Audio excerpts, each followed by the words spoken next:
The drifting wreck. The silent call. Marcus Webb pushed his weathered hands through his graying hair as he stared at the readings on his scanner. 23 years of salvage work in the Outer Rim, and he'd never seen anything like this. The distress signal was weak, barely a whisper in the cosmic static, but it was definitely there. His crewmates on the salvage ship Iron Maiden had already dismissed it as space junk, but Marcus knew better. Something was calling to him from the darkness between the stars. First glimpse of the unknown. The vessel hung motionless in the void, caught in the gravitational dance between two dead moons. It was massive, easily 3 times the size of their salvage ship, but its design was unlike anything in the Federation databases. The hull seemed to shift and flow like liquid metal, creating patterns that hurt to look at directly. No lights, no signs of life, just a dark monument to some unknown civilization. "Boss, you sure about this?" crackled the voice of Tommy Jenkins, his youngest crew member, through the comm system. "That thing gives me the creeps." Marcus adjusted his helmet and checked his cutting tools one more time. "Stay on the ship, kid. I'll take a look around and report back in 30 minutes. Stepping into the void. The airlock hissed as Marcus stepped into the alien corridor.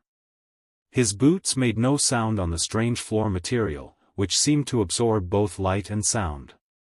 Emergency lighting from his suit cast dancing shadows on walls that appeared to be made of some kind of living metal.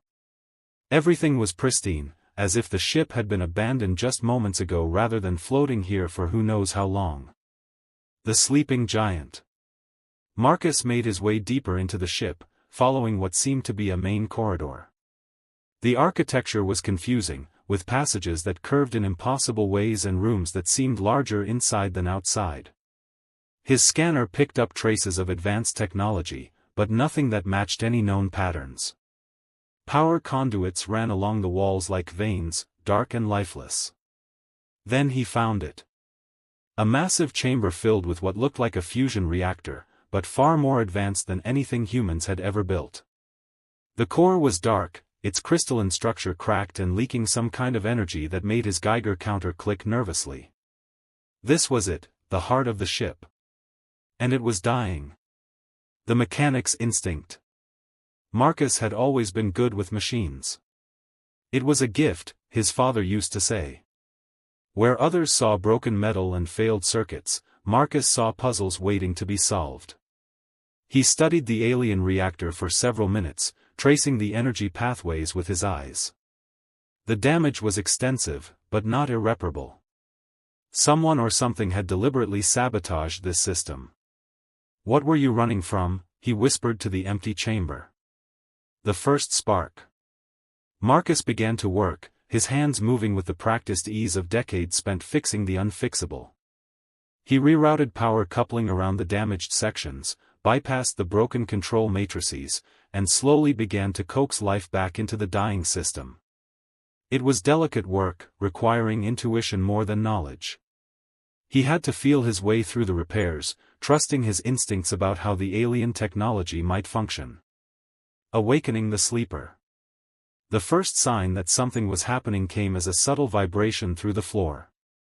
Then lights began to flicker on throughout the chamber, casting everything in a soft blue glow. The reactor core pulsed once, twice, then settled into a steady rhythm like a massive heartbeat. Marcus stepped back, suddenly aware that he might have made a terrible mistake. "Systems initializing," said a voice from everywhere and nowhere. The words were in perfect English, but there was something alien about the cadence. "Scanning for command authority." Marcus fumbled for his communicator. "Iron Maiden, this is Webb. I think I just woke something up." The recognition. A beam of light swept over Marcus from head to toe, and he felt a strange tingling sensation as if every atom in his body was being examined. The alien voice spoke again, and this time there was something like respect in its tone. "Apex life form detected. Mechanical integration capabilities confirmed. Command authority established. Designation, Captain Marcus Webb. Awaiting orders." "Wait, what?" Marcus stammered. I'm not your captain. I'm just a salvage engineer. Incorrect. You have demonstrated superior technical aptitude and system integration skills.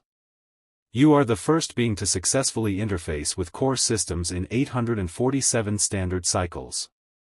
You are now recognized as this vessel's commanding officer. The weight of command. Marcus felt the ship around him coming to life.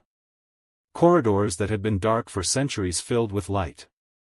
Systems that had been dormant began to hum with renewed purpose. Somewhere in the distance, he could hear the massive engines cycling through their startup sequence. He had not just repaired a ship, he had awakened something that had been sleeping in the void. Captain Webb, Tommy's voice crackled through the comm, tight with fear. That thing is moving. The whole ship is powering up. What did you do? Marcus looked around at the alien chamber, now fully alive with pulsing energy and flowing data streams. He had come here as a simple salvage worker, but somehow he had become something else entirely. The ship was waiting for his orders, and for the first time in his life, Marcus Webb truly understood what it meant to hold power over something vast and terrible. The alien vessel was his now, whether he wanted it or not. The awakening protocol. The bond forms. Marcus felt something strange happening inside his head. It started as a gentle pressure behind his eyes, then grew into something more complex. Data streams, technical specifications, and navigation charts flooded his consciousness. The ship was downloading information directly into his brain, creating a connection he had never imagined possible. Captain Webb, the ship's voice said, somehow clearer now. Neural interface established. Ship designation, Vanguard of the Eternal Dawn. I am the ship's artificial intelligence, designation, Nexus. You are now bonded to this vessel permanently. Permanently, Marcus gasped, touching his temples where the pressure was strongest. What does that mean? It means you are no longer merely human, Captain. You are the bridge between organic intuition and artificial precision. The ship needs you, and you need the ship. This bond cannot be broken. Crew panic. The communicator crackled with panicked voices from the Iron Maiden. Tommy's voice cut through the static first. Boss, we're reading massive energy signatures from that thing. It's like you woke up a sleeping dragon. What's your status? Marcus tried to explain, but how could he tell them that he was becoming something more than human? I'm fine, Tommy. The ship is responding to repairs. I need more time to understand what's happening here. Marcus, this is Captain Rodriguez, came the gruff voice of his old friend who commanded the Iron Maiden. I've been watching your biometrics. Your brain activity is off the charts. Whatever's happening to you, it's not normal. The ship's memories. Through the neural link, Marcus began to see fragments of the ship's history. The Vanguard had been an exploration vessel from a civilization called the Keepers of the Void. They had traveled the galaxy for thousands of years, seeking knowledge and documenting the rise and fall of countless species. But something had gone wrong during their last mission. Nexus, what happened to your crew? Marcus asked. They sacrificed themselves to prevent a catastrophic event. A hostile artificial intelligence had attempted to take control of the ship's weapon systems. The Keepers chose to damage the core rather than allow their technology to be used for destruction. They died heroes, Captain. The revelation. Marcus explored more of the ship, guided by Nexus through corridors that seemed to reshape themselves as he walked. The Vanguard was not just a ship, it was a living entity, capable of self-repair, adaptation, and growth. Its hull could change shape, its weapons could reconfigure for any threat, and its engines could fold space itself. This is incredible, Marcus whispered as he watched the walls flow like water around him. Your creators were master engineers. They were, but they lacked something essential. They could build magnificent machines, but they could not truly understand them. You possess something they did not, the ability to feel a machine's soul. The test. As Marcus reached what Nexus called the bridge, he found himself in a vast spherical chamber filled with floating holographic displays. Information from across the galaxy streamed past him in rivers of light. He could see star charts, technical specifications, and even communications from distant civilizations. "This is too much," Marcus said, overwhelmed by the flood of data. "I'm just a salvage engineer. I don't know how to command a ship like this." "You underestimate yourself, Captain." "Observe," Nexus highlighted a section of the ship's hull that had been damaged by micrometeors. "Repair sequence initiated. Your guidance requested." Without thinking, Marcus reached out with his mind and directed the ship's repair systems. The damaged sections flowed back together like liquid metal, stronger than before. He had done it instinctively, as if he had been commanding ships like this his entire life. "The choice." "Marcus," Rodriguez's voice cut through the wonder. "Federation ships are approaching. 3 destroyers, coming in fast. You need to get back here now." Marcus felt the ship's weapon systems coming online, responding to the perceived threat. Through the neural link, he could sense the Vanguard's immense power. It could destroy the Federation ships without breaking a sweat. But these were his friends, his people. "Nexus, stand down weapons. Those are friendly vessels." "Captain, they are broadcasting hostile intentions. They view this vessel as a threat to be neutralized." The awakening. Marcus realized that his old life was ending. The Federation would never let him keep the Vanguard. They would want to study it, dissect it, turn it into a weapon. But the ship had chosen him, bonded with him, made him something new. He was no longer just Marcus Webb, salvage engineer. He was Captain Marcus Webb, guardian of technologies beyond human understanding. "Nexus, prepare for departure. Set course for the outer rim." "Captain, what about your crew?" Marcus looked at the communication display showing the faces of his friends on the Iron Maiden. Tommy looked scared, Rodriguez looked angry, and the others just looked confused. They couldn't understand what he was becoming. "Open a channel to the Iron Maiden," Marcus said, his voice heavy with sadness. "The goodbye." "Marcus, what are you doing?" Rodriguez demanded. "Get back here right now. That thing is messing with your head." "No, old friend. For the first time in my life, my head is clear. This ship needs me, and I need it. I can't go back to fixing broken pipes and patching hull leaks. I was meant for something bigger." "Marcus, please," Tommy's voice was breaking. "You're like a father to me. Don't leave us." Marcus felt tears streaming down his face. "I'm not leaving you, kid. I'm becoming something that can protect you. The galaxy is full of wonders and terrors that humanity isn't ready for. Someone needs to stand guard." The departure. The Vanguard's engines hummed to life, and space itself seemed to bend around the ship. Marcus felt the power flowing through him, the ship's capabilities becoming his own. He was no longer bound by human limitations. He could think at the speed of light, perceive across vast distances, and command technologies that could reshape reality itself. "Farewell protocol initiated," Nexus announced. "New mission parameters accepted. We are now guardians of the void, protectors of the innocent, seekers of knowledge." As the ship jumped to hyperspace, Marcus took one last look at the Iron Maiden and his old crew. They were staring at the spot where the Vanguard had been, probably wondering if they had just witnessed the birth of something wonderful or terrible. Marcus knew the answer: he had become both. The salvage engineer was gone. The guardian of the void had begun his eternal watch. Secrets in the stars. The Federation's interest. 3 days after the Vanguard's departure, Commander Blake Harrison received an encrypted message that changed everything. The Federation's top brass wanted answers about the alien vessel, and they wanted them fast. Blake had been tracking salvage operations in the Outer Rim for 15 years, but he had never seen anything like the energy readings from Marcus Webb's discovery. Get me everything we have on Webb, Blake ordered his intelligence officer. Work history, psychological profiles, family connections. I want to know what makes this man tick. The files painted a picture of a brilliant but underappreciated engineer who had spent his career fixing other people's mistakes.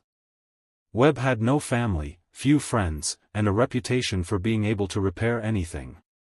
Exactly the kind of person who might form an unusual bond with alien technology. The pursuit. Blake's destroyer, the unyielding Justice, was one of the fastest ships in the Federation fleet. But even at maximum speed, tracking the Vanguard was like chasing a ghost. The alien vessel could jump between star systems without using conventional hyperspace lanes, making it nearly impossible to predict its movements. "Sir, we're picking up traces of exotic matter displacement," reported Lieutenant Jessica Torres from the sensor station. "The target vessel is using some kind of space-folding technology. It's not just fast, it's rewriting the laws of physics." Blake studied the scattered reports from other Federation outposts. The Vanguard had been spotted near dying stars, around ancient ruins, and in the vicinity of unexplored nebulae. Webb wasn't running randomly, he was following some kind of pattern. The Guardian's mission. Meanwhile, Marcus was beginning to understand his new role. Through Nexus, he learned that the Keepers of the Void had been protectors of younger civilizations, intervening only when extinction-level threats emerged. Now that responsibility had fallen to him. "Captain, we are approaching the Krylon system," Nexus announced. Long-range sensors detect a planetary distress signal. Marcus felt his heart sink as he reviewed the data. The Krylon system housed a peaceful mining colony of about 50,000 humans. But something was wrong. The distress signal indicated an imminent stellar collapse that would destroy the entire system. "How long do they have?" Marcus asked. "Approximately 18 hours before the star goes supernova. The colony ships cannot achieve minimum safe distance in time. The impossible rescue." Marcus knew that no Federation ship could reach the Krylon system in time, but the Vanguard was different. Using its space-folding capabilities, he could be there in 6 hours. But what then?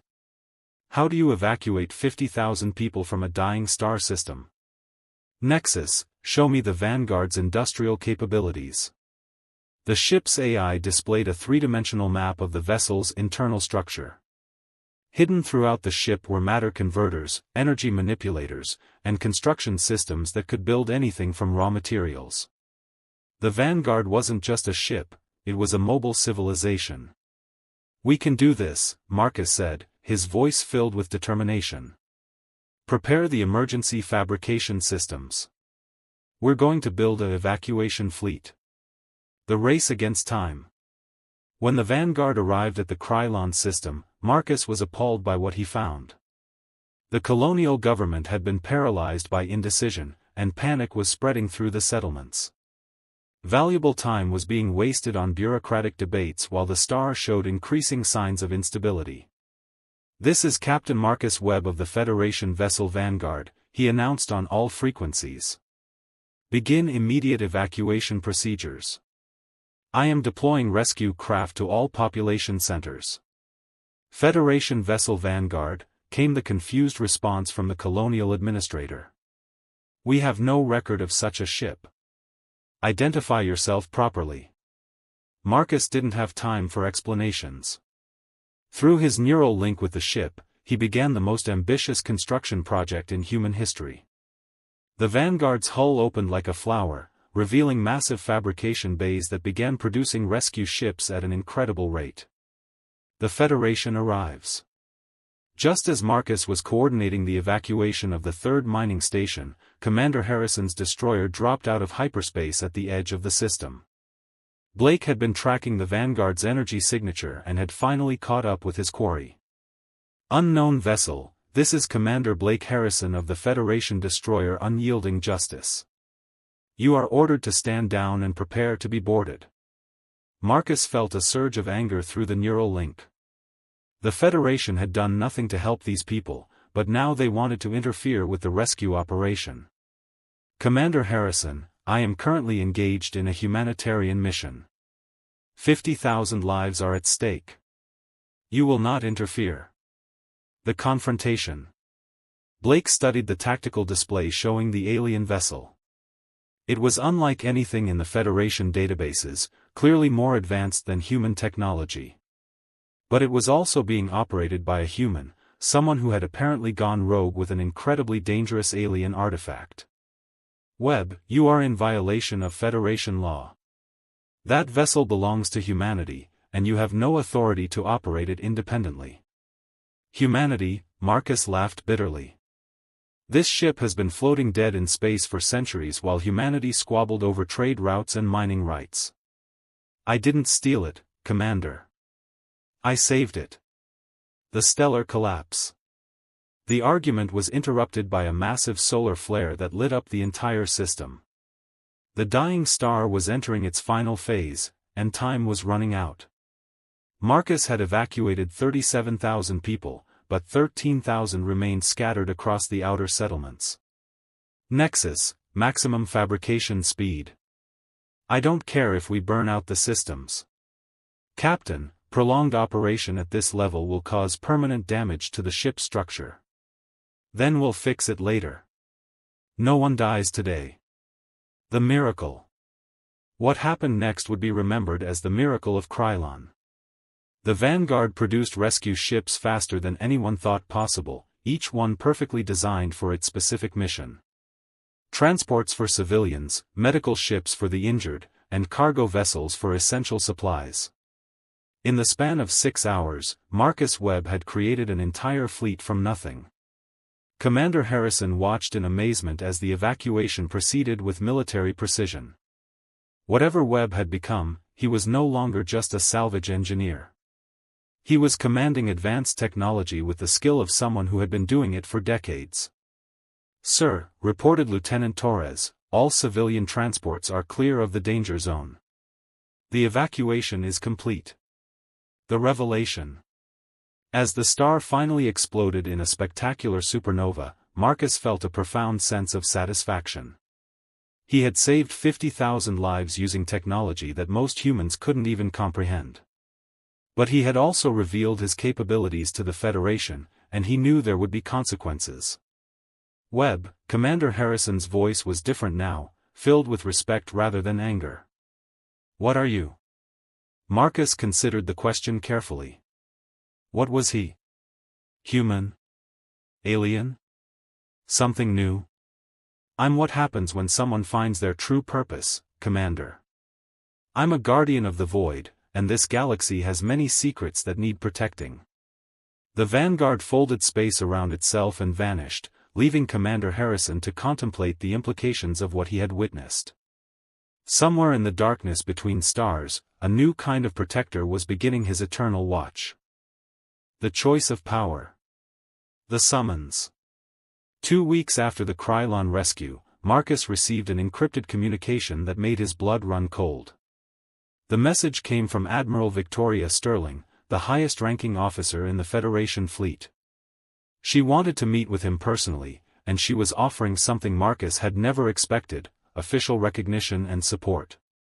Nexus, what do you make of this? Marcus asked, studying the message on the bridge's holographic display. The Admiral is known for her pragmatic approach to military strategy. She likely sees the Vanguard as a valuable asset rather than a threat. However, such meetings rarely end well for beings like us.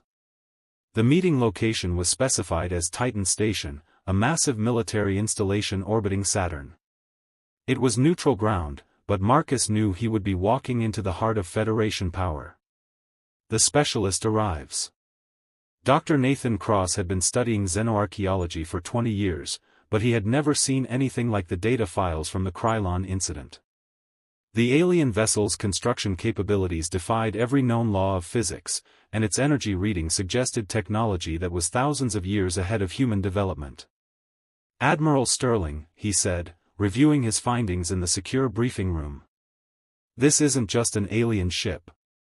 It's a paradigm shift. Whoever controls that vessel could reshape the balance of power in the galaxy. Sterling nodded grimly. That's exactly what I'm afraid of. Webb seems benevolent now, but absolute power corrupts absolutely. We need to understand what we're dealing with. The meeting. Marcus materialized on Titan Station using the Vanguard's transporter technology, causing quite a stir among the security personnel. He appeared in the main hangar bay in a shimmer of light, wearing a modified version of his old salvage gear that now incorporated alien technology. Captain Webb, Admiral Sterling greeted him with professional courtesy. Or should I say, Captain of the Vanguard? Marcus is fine, Admiral. I'm still human, despite what your scientists might think. Sterling gestured toward the conference room where Dr. Cross was waiting. That's what we need to discuss. Your actions at Krylon were admirable, but they've raised serious questions about the nature of your bond with the alien vessel. The interrogation.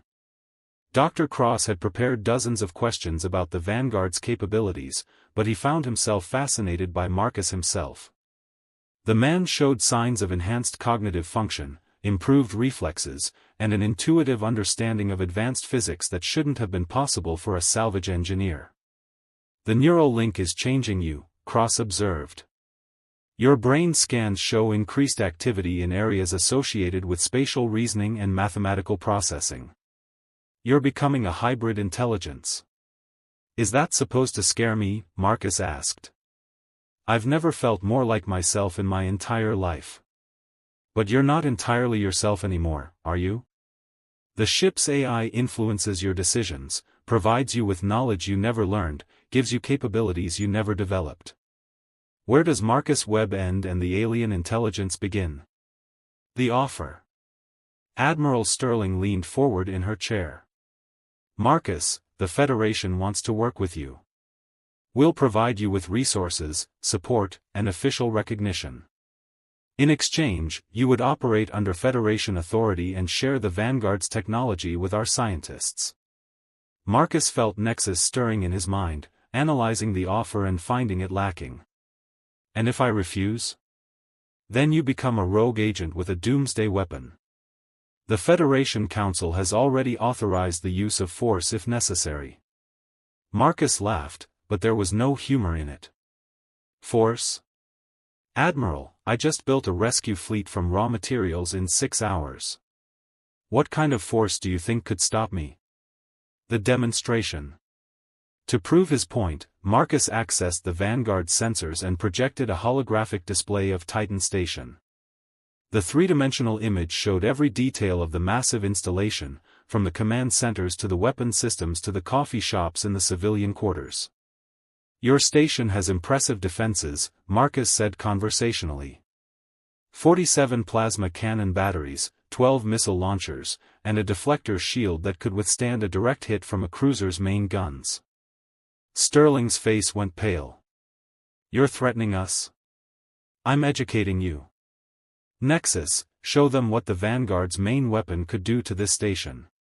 A second holographic display appeared, showing a computer simulation of Titan Station being reduced to vapor by a single energy pulse. The demonstration lasted 3 seconds, and the silence that followed was deafening. The choice. Marcus stood up from the conference table, his decision made. Admiral, I appreciate the offer, but I can't accept it.